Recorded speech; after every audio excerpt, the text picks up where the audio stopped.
This is the amount of shock. This is the first 10 trials and the second 10 trials.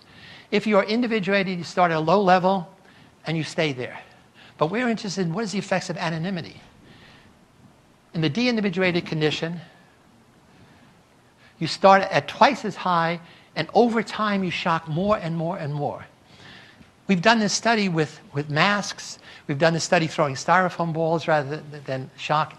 You always get the same effect. Anything that makes you anonymous in a situation that gives you permission to be aggressive, to be violent, will enhance that tendency.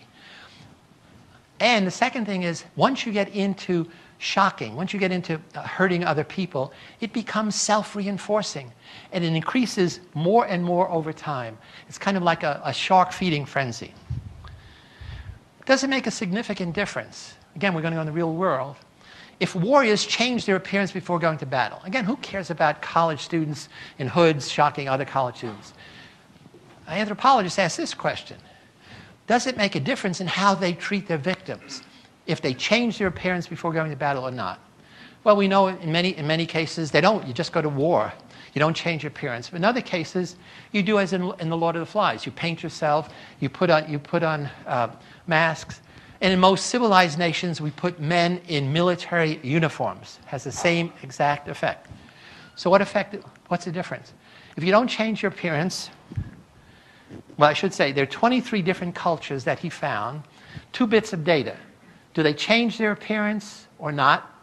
There are 8 that don't change, 15 that change. And the measure he's looking at, do they kill, torture, mutilate their victims? Not pressing a button on a shock generator. 13 societies are high on killing, torture, mutilating, 10 are low.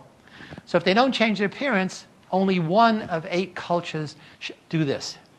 We're interested, obviously, in the red zone. If they change their appearance, look at this. 90%, 12 of 13 societies that change their appearance are high on torturing, killing, and mutilating.